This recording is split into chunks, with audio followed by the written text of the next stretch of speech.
Hello and welcome everyone. I hope you have a great day because I sure did have a great day teaching those people in the last 2-3 hours. Hey buddy.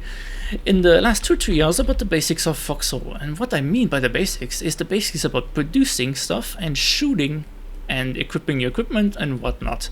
Noteworthy, this video has been made on the 2nd of October 2021, right after the Entrenched update hit. So, first of all, we'll begin by going to basic training for this and the home region, which you can open the map using M or interrogation mark or whatever it is for your specific keyboard. Keep in mind, of course, that all the keys I will show you, the prompts I will give you, will be modifiable in the game options as with any game. First of all, you can turn around the camera with middle mouse button, and you can sprint with a shift. You can see on the top left corner the sprint button, the sprint bar going down and up.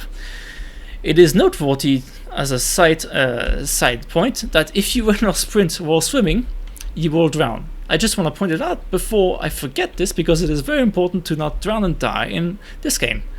So, with that being said, here we see a sandbag. Sandbags can be climbed using space, just like that. They can be vaulted over. And now we will encounter this tent here, which is an FOB, which is a forward operating base. There's multiple such items, such structures in the game world that players make or generated by the map itself, such as town halls, or that the players make, for example, like I said, bunker operational bases. These are the core of the game because they allow you to spawn, which you can use those shirts with. Soldier suppliers, or as we call them, shirts or SS. Right now you can see I have 5,400 shirts in there. These are essential to spawn, like I said, and if you run out of them, you cannot spawn here anymore. So these are vital, and Logi will supply them. Speaking of which, Foxhole is a game that everything you see here is being supplied by Logi, which you hear probably the factory in the background, which we'll come to later. Now, get on with the basics. You wanna spawn at the place and pick up a kit. So the kit will be usually a rifle and 2 clips of ammo. Now, right now we only got 1 clip, so I'm gonna equip 1 clip. This clip can be then be loaded into your rifle when you equip it. And to equip it, you open an inventory of tab, and when you press tab, you left click on the item, and you can see it will go to a primary slot. It will switch out any other items that have a primary slot value. So I can also unequip and whatnot. But for now, let's equip it. Press 1, and we can reload it with air, which is the standard controls in most games. Now, you can aim with right click, but I'm not gonna go into the shooting details until a bit later, because I'm gonna go over some more stuff. And we're gonna come back to this tent here later to explain the rest of this mess here if you're a newbie. Right, so let's sprint our way to the place now that we picked up our basic kit, and we will encounter our first obstacle, which is a hard cover that you cannot destroy in this game world. It is this stone wall. You can also leap over it. I will explain this shield icon too when we come to shooting. But first of all, you see this is a ladder. This magical ladder can be climbed using the spacebar and going up or down. Well, to descend, of course. You're not gonna climb up while using down. So then we have barriers here, one of which can be crouched under like this. You will see a blue icon for yourself, a green shadow for friendlies, and a red shadow for enemies that are behind objects. Guns, Foxhole has them all. Foxhole has a lot of them. And here you can train your weapon accuracy. Now I'm gonna start with the very simple stuff. You aim, like I said, holding right click, and you can see as I move around, you can see the cursor zooms in on itself and gets more accurate. So if I shoot wildly, you can see my shots go all over the place. Though, if I crouch behind one of these sandbags, it will give me this shield icon. This shield icon, even though it's half full, it means that we'll get more stability with my rifle. So for example, if I move around, you will see the cursor zooms in much more quicker. In Foxhole, you do want that shield icon. It is primordial to be able to kill people. I see a lot of newbies that just run out in the open and shoot blindly like this, and they always miss and get killed by 1 or 2 guys just here camping. It's not a camping game, but you will see what I mean.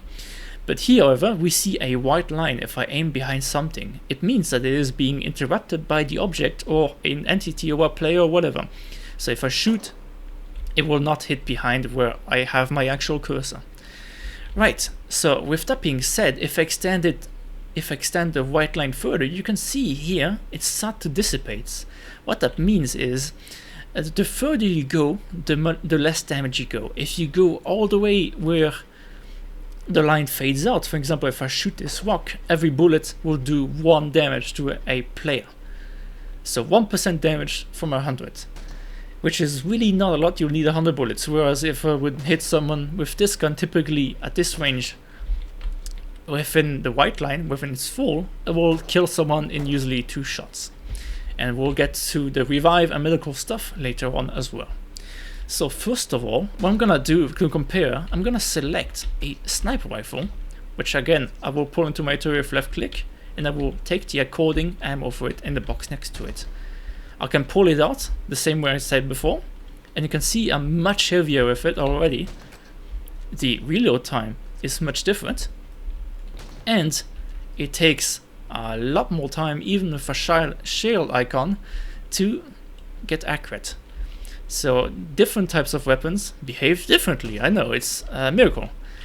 But of course you have a multitude of weapons. These are only the colonial weapons right now that are presented. The ones will get their own variants of their guns. Each the gun has their own statistics and downsides and upsides. For now, however, I'm just going to demonstrate the awesome sound of the sniper rifle, which this guy did as well. It's awesome. And the sniper rifle, of course, it's a powerful gun, so it should normally kill someone within 1 bullet if you hit it within the white line, which is, of course, look at it, you can compare it, it has much more range. So let's proceed to the fun stuff, which is the explosives. Yeah, the explosives. So for this, we'll head over to these 2 crates, and excuse me if my voice goes a little bit away, it's just teaching people all day long, uses your throat a bit. So with that being said, we got this left and right box here. We can open the box here, and if we're between 2 boxes, we can press, as prompted here, Shift plus E to select whichever box you want. So I'm gonna select this one, which is the left one, and I'm gonna take this grenade. This is a standard colonial grenade, and this on the right is a standard HE grenade. Both of these have names, of course, the Boomerstone grenade or standard frag grenade, the Mammon, which is of course also called the HE grenade, as said here. These behave differently because the HE grenade does a lot of damage and explodes on impact. And a Boomerstone grenade handles like a normal grenade, which you should cook it if you want the maximum result. If I take this grenade and cook it, you can see the different cooking times. So here I cooked it a little bit too long, but if I pick one here and don't cook it at all, you can see how much time the enemy has to see the grenade and actually run away. So if you want to kill someone, you always want to cook it, if possible, just 1 or 2 seconds. Of course, we also have gas grenades, which are unfortunately not here. But gas grenades have an area of effect damage, which can only be negated with a gas mask with a filter equipped inside of it, which of course need to be replaced as you take damage from a gas grenade. Different weapons can be obtained differently throughout every war because there's a tech system in place.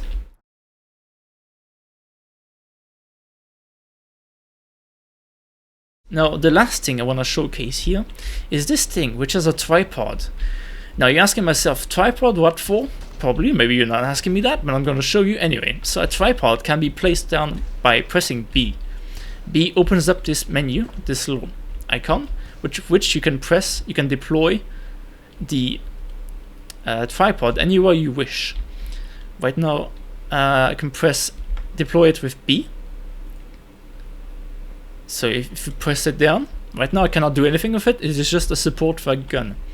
But if we press if we take a support weapon, infantry support gun, the Docus, or its ammo, which you will need, so I might as well grab a couple, I will have to take it back, so you need 2-man teams for these, and put it there.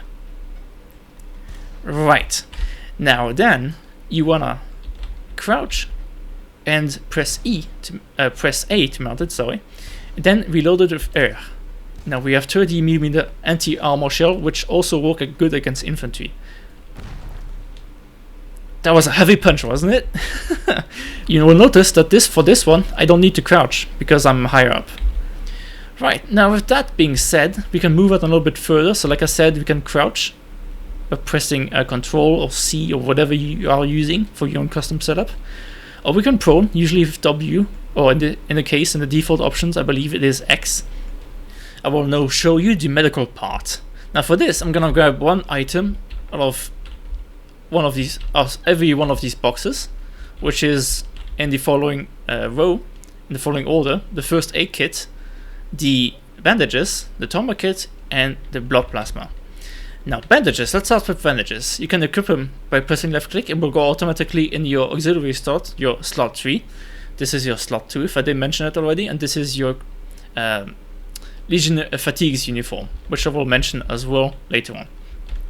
Now for the bandages, these can only be used to patch yourself up in case you are bleeding, only when you're bleeding, not if you're hurt or damaged, which you will see as you go more red. The redder you get, the more damaged you are. But these can be used to stop the bleeding, used to stem bleeding, like it says. And you can only use them on yourself, like I said, but to have someone heal someone else, heal someone else, for example, you want to equip this first aid kit in slot 3 and deploy it, and it will, as you can see in the top left corner, automatically put the bandage in the first aid kit. Right, so with that you can hold left click, I said hold left click on someone to patch them up progressively, and as you will use up the bandage, and they will need to be replaced with additional bandages in your inventory. Right, now what happens if you didn't get to a doctor in time, or you bled out, or you got downed by bullets? Then comes the trauma kit. The blood plasma on their own have no use, but you need them for the trauma kit. So I'm gonna put the trauma kit in my slot 1, which it goes, and then pull out the trauma kit. Now you have consumed the blood plasma, and this trauma kit, you can use it to revive a downed person when they're placed at your feet, or when you find them at your feet, basically. So just be next to them and left click. It will trigger the animation, and in the animation you are stuck. You cannot cancel it. So that means the person will go back up, but they're not fully healed, so you will need the first aid kit as well to patch them all the way up. Now as a medic, there's a special uniform as well that allows you to stack more than 1 bandage per slot. So 3 bandages and 3 blood plasma. You can also pick people up by pressing E next to a down person and taking them back up to someone. And now we're gonna go into how to dump stuff from your inventory like a player. Well, very good. Okay, I will cut it there. Right, so I was gonna showcase it, but then I lost connection somehow. But here we're back. And anyway, to drop stuff, you open your inventory with tab, like I mentioned earlier, and you hold Alt and left click on something. So for example, I want to dump this, boom, it's on the ground, and anyone can pick up items that you just dropped in this crate, which will disappear after a while if it's empty. That concludes pretty much the end of the basic soldier training, and I will touch a little bit more on deploying later on. But for now, we can head on over to scrapping and logistics.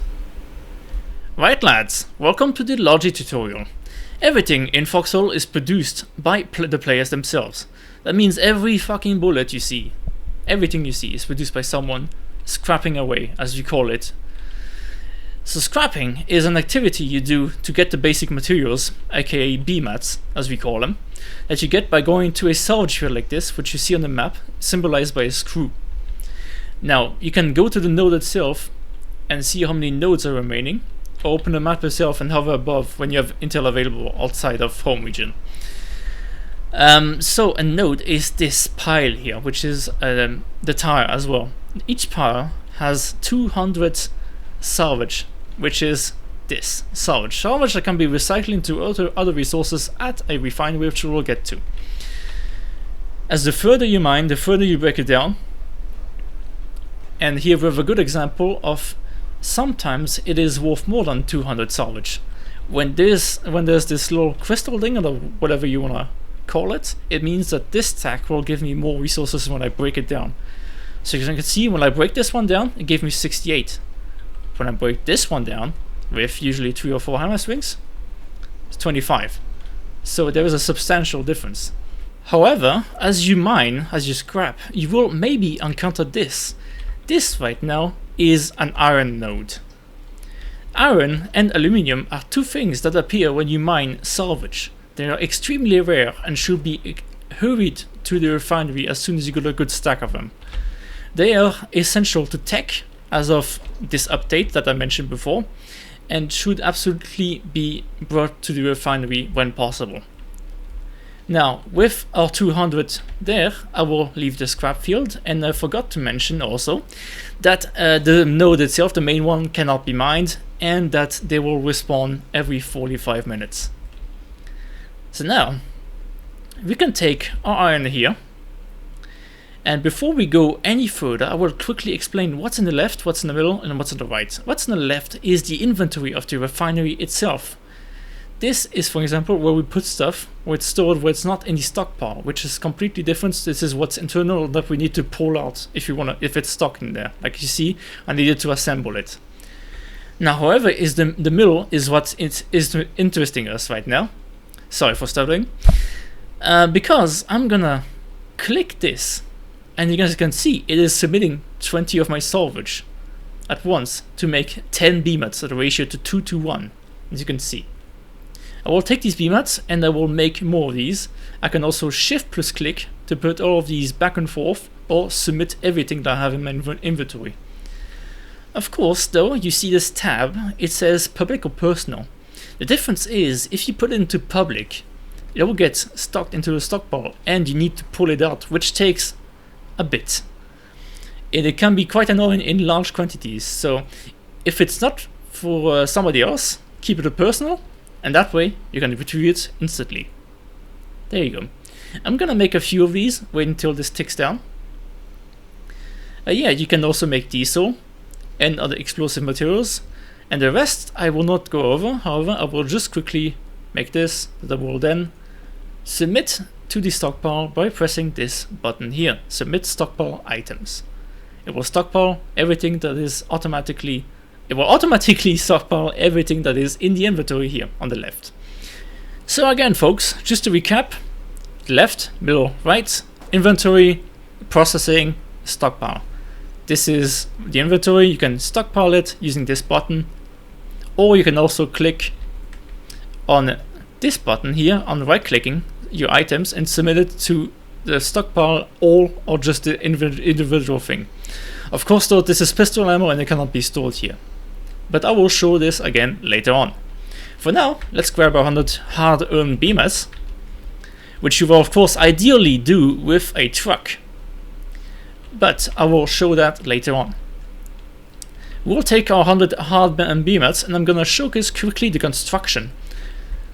This area here in the training area allows me to press B and open the building menu.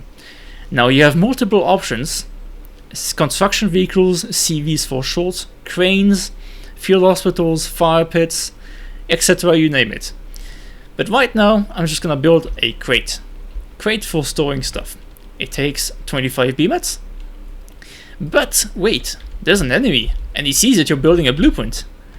And the enemy is not gonna let you build that, so he's gonna shoot one and twice, and boom, your blueprint is gone and you won't get any of the resources back.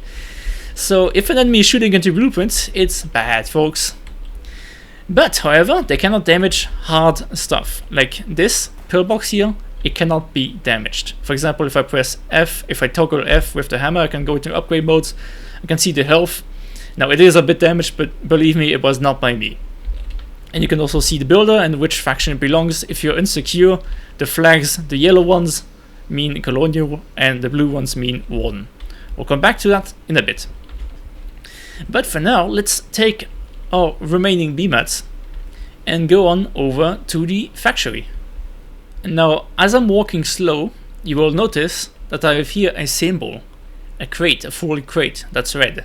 That means that my encumbrance in my inventory is beyond 100%. With this, when it's like this, you fat walk. You can also sprint a bit to go a little bit faster, but if you sprint too much like I'm doing right now and I will hit the end of the bar, you will see I will fall down, because when you're over combat you cannot run forever. You see it turns red when you're low stamina and then I fall down. So watch out for this. You can of course always drop stuff to go back beyond under the limit. This is the factory. As you can see, it has equipment outside and it's very characteristic. Now we can open this inventory again with E, pressing E. You can see we have a bunch of stuff here. Again, it's the same principle. Here you have the inventory, here you have what you produce. However, this is not a stockpile, this is the queues. And I will explain the queues as I make an object. So I wanted to demonstrate the bayonet before. The bayonet is under the utilities section, the wrench symbol.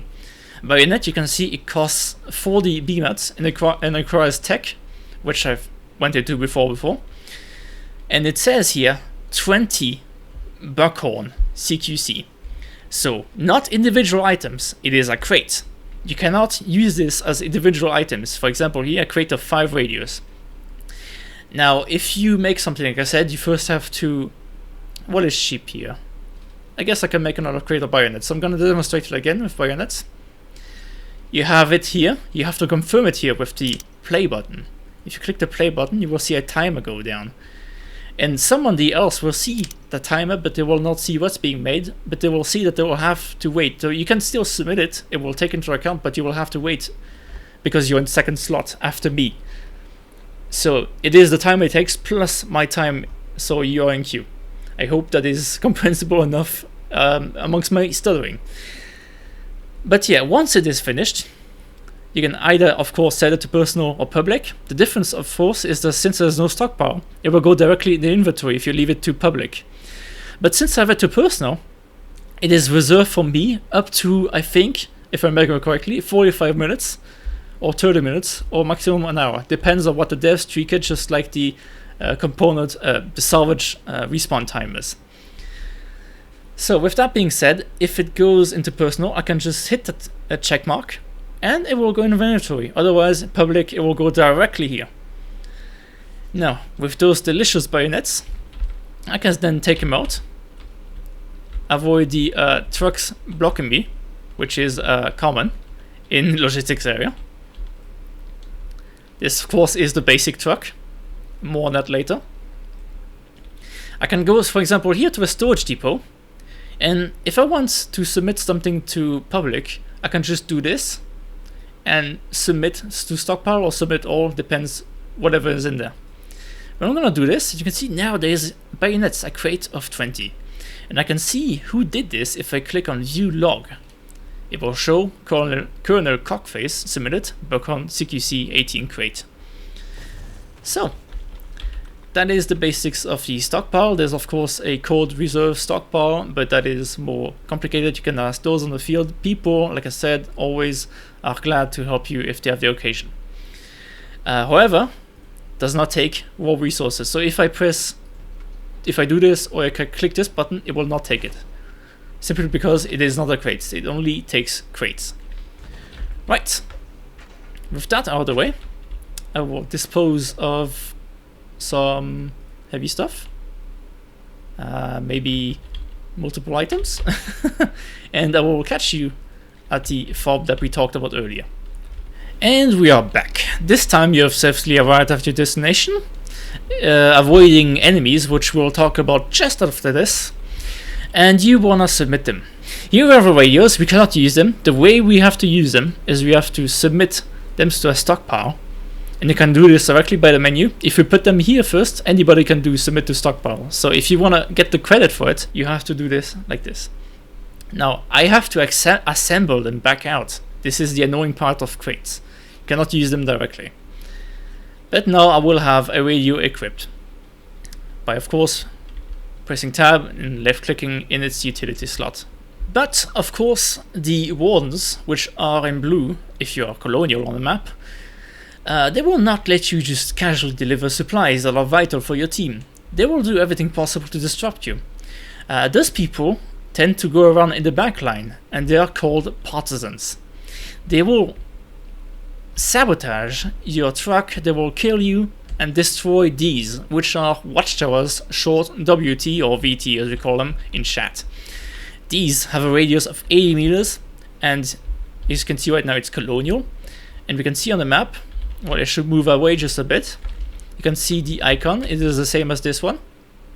And it has an area of effect, which is the white circle, which you can see, they just updated the map. Because I have a radio, I have an active source of intel on me. It shows everything that's going on, whether enemy or friendly, it shows everything. You need these. These are vital. So if you go around delivering stuff, yeah, you want to have these watchtowers. And if you see a road that doesn't have any of these, yeah, you should probably avoid them. Another trick I can give you is that if it's red or it's fading out, it means that it's either decayed or it's been destroyed. So yeah, really avoid that road and take a road that's been secured by watchtowers or other means of spotting the area. Now, however, you will probably ask yourself, but wait, how do I know where exactly what needs what? What needs bayonets, what needs soldier supplies? Well, first of all, if you don't know what you can do, what you can make, soldier supplies are always a good thing. They're always needed. BMATs as well, you can never go wrong with these. But if you want to go more precise, you can hover above encampments and other places, and you can see exactly what is available in the stockpile. Right now you can see I have 1k shirts, I have some rifle ammo, and a bunch of other stuff. But you can see right now, for example, I will be lacking bayonets. And yeah, so you want to make bayonets and make them. Otherwise, you can always press enter and you can press tab and you can type in Logi chat. Logi has its own dedicated tab, and you can also see it in the all channel. You can see right now somebody is advertising about the aluminium, but if I were to scroll, somebody would be asking for a gas. So they're asking for gas grenades in Deadlands with the grid coordinates. So yeah, that's one way you can find out. Otherwise, you can always ask what's needed in insert name. You can ask yourself. Otherwise, you will see map posts, which I will demonstrate with a picture of what people need. They will always usually do a logi list, as what they're called. And yeah, that's pretty much the basics. So this bayonet, like I said, I'm gonna submit it, and I'm gonna pull out a bayonet. This one goes fast at least. I'm gonna equip it in this utility slot. I'm gonna pull out a rifle, and the bayonet is a very fun tool. You can press F on any rifle, well, the ones that support at least, and you can stab people with left click. You can do it while running. It is very, very powerful. It kills people. And also in this game, forgot to mention, friendly fire is 100% a thing, so please do not kill your friendlies if you can. But don't worry, it will happen. But yeah, apart from that, you also have the punches to melee people. If you don't have anything equipped, it will take 2 or 3 blows to down someone, to kill someone. Now, as I mentioned, for the vehicles, you want to go to this. It is a garage, as it's called, and it has this icon on the map. You can put stuff in it in its inventory. In this case, people have handsomely given us some BMATs. And you can select the hauler, which is the basic truck, which you will get at the start of the war. Equip your hammer, pull it out, and hammer away. 3 builders maximum per each blueprint, otherwise you're wasting hammer swings.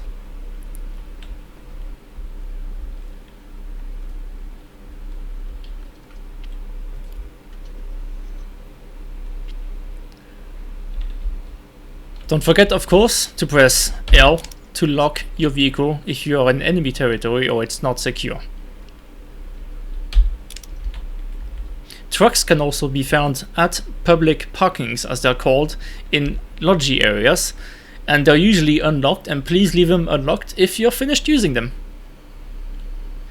Enemies can get inside your own vehicle, so like I said, lock it. Congratulations, soldier, if you made it through the lodgy tutorial and the basic infantry tutorial, you are now ready to deploy. Now deploying, you can go here in the home island to see the state of the war. It will show you the huge map. It really is that huge. And you can look at any spots. The backline hexes here are the lodgy regions, which have a factory, a mass production factory, which you will need to ask around the game, the engineer center, which I briefly mentioned, a garage, and a refinery, and a construction yard. Everything you need basically to do lodgy. Otherwise, you have the fronts, and a front I would recommend, perhaps for a newbie, just to get the hang of it, is a bridge battle, or a narrow front like this, and just anything really that could help you understand the mechanics of fighting a bit. Now you can do either or, but that's up to you. Once you've taken a brief look at the map and the state of things, you can go here to one of the numerous deployment zones on your home islands. There's 4 in total. You can hit E to open your map, and you can see there's a lot of stuff going on. There's a lot of stuff blinking. It might sound absolutely chaotic for a newbie, but don't worry, it's very easy. So the blinking means it is the most active area of the region. The bigger this one is big, it means it is the center, the town capital, the region capital, hex capital. To note that the entire game server is one thing, just each hex has its own server, but everyone is on the same shard, so to say. So yeah, you can either deploy here for logistics, or you can go to a front line, but beware, the front line usually has a queue in this case. Wow, this is terrible. This is terrible. This is okay. This is more okay. This is okay. And this would actually be a fine front for a newbie to join in a little bridge battle here. So yeah, once you have done it, once you have completed and seen everything this video has to offer, I invite you to deploy and have fun. Keep in mind this is a communications game also, so if you can at least type to people, again with pressing tab to switch to different channels, it would be greatly appreciated, or even better if you could talk with a mic. It is usually not enabled by default if I remember correctly, so you can always go into your voice, adjust everything, and do voice chat on. And there you go, you have multiple options as well as muting enemy players, but I don't recommend that because it's not very fun. Although the enemy players cannot talk right now due to a logistics issue. I mean, a software issue on the game's side. But yeah, it's been the complete tutorial. Although I forgot to mention one thing. And the one thing that I have forgotten to mention is that you may have wondered that there is a slot in your inventory. Here, Legionary Fatigues. It is the standard colonial uniform that you get when you spawn in. This one can be modified with each one of these. For example, I'm gonna assemble a Medic's Fatigues, and I'm gonna equip it the same way I equipped everything else. Now, these have different buffs. For example, like I mentioned, the Medic before, you can carry. See, you cannot stack arrow, but for that you can stack bandages and blood armor. And it looks pretty cool. It stands out. But yeah, it is noteworthy that everyone can do every role in the game. They can do everything. They are not restricted by the uniform. But yeah, those have been the basics, and I hope you have enjoyed them. Any questions, of course, I'll be much more than happy to answer them in the comments. I hope it wasn't too long, but don't worry, there is a lot more to learn in this game. It is pretty deep.